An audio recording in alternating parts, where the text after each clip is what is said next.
Hello, I'm Dr. Bill Gradishar, Professor of Medicine at Northwestern University, and I welcome you to this Yerbba YouTube video that's going to focus on a recent trial that came before the FDA, referred to as SERENA-6. If you'd like to get more information about personalized treatment paths, including the different therapies that are available that might be appropriate for your situation, tailored to your tumor biology and health profile, you can get a Yerbba report which breaks down chemotherapy regimens, endocrine treatments, and other combinations, and provides specific information that may be appropriate for your case. And you also have an opportunity to interact with Yerbba's medical experts directly for evidence-based answers about your options, recurrence risk, or side effects from the therapy you have by going to yerbba.com.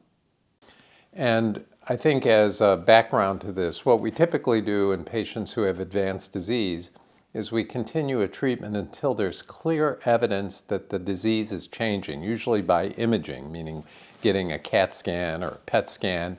And if there's evidence that the disease is no longer responding to the therapy, it's at that point that we change to something else. A new concept, relatively speaking, is that we can monitor what's going on with the cancer, at least at a molecular level, by doing what we call ctDNA. We've known for many years that tumor cells circulate in the bloodstream, and we've been able to now, with better technology, actually characterize mutations that may or may not be present in those tumor cells that are circulating. And this is referred to as ctDNA testing. And those molecular changes may influence the kind of treatment options that a patient has.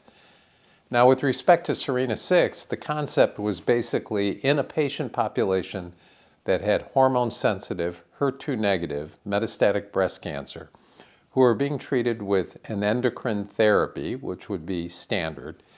What if you found that the patients developed a mutation before there was evidence of clinical disease progression? And at that juncture, without evidence of the disease progressing on imaging, changed the therapy to address that molecular change that was evolving in the tumor. Might that affect the overall outcome of patients?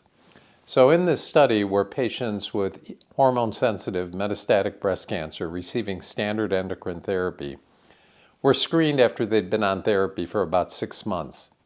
And in the patients where there was what we call an ESR1 mutation developing, which would have been detected in the circulating tumor DNA obtained by a blood sample, patients were randomized to continue on their current therapy, because again, there's no evidence that the disease had changed on any of the x-rays, or they were switched to a newer anti-hormone therapy, in this case referred to as camizestrant. And that drug camizestrant is one of many drugs that are in development or have recently been approved that appear to be active against patients who harbor these ESR1 mutations. But the fundamental question of this trial, which was large, involving many patients, about 3,000 patients were screened to identify the number of patients that would actually go into the trial who had ESR1 mutations.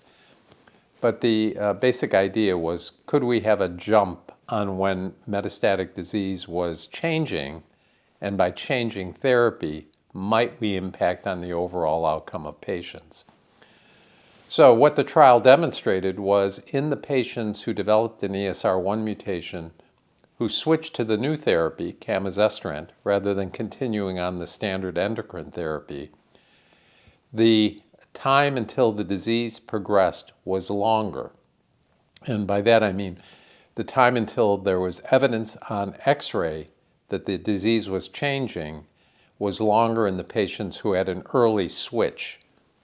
There was no evidence at this point that overall survival had been changed in any way. It's still immature.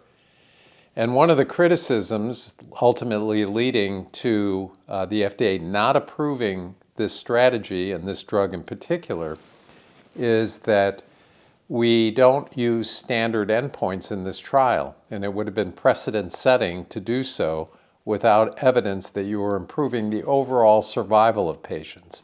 So in other words, we don't know that time until disease progression translates into an improvement in survival, it may have been that patients who stayed on the standard endocrine therapy, and at the time when there was clinical evidence of disease progression, if they had received camizestrant at that point, the outcome may have been the same across all the patients involved in this trial.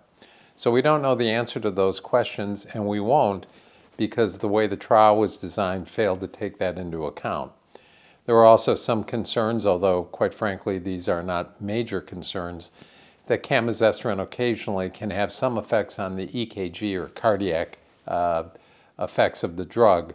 This is quite rare, but nonetheless was observed in the patients receiving camizestrant. So the FDA, the ODAC advisory committee that took all the data into account, voted 6-3 that this should not be approved. Ultimately, the FDA may yet make a decision that is different than what the advisory committee recommended. But this strategy is something that we're now employing in many clinical trials, but it is not yet the standard of care to make changes of systemic therapy based on molecular changes alone in those with metastatic disease. So I hope you enjoyed this Yerbba video on SERENA-6. If you'd like to learn more detailed information about your clinical situation, go to yerbba.com. You'll be able to get additional information as well as therapeutic options and the pluses and minuses of all the therapies that could be available to you. Yerbba.com. Thank you.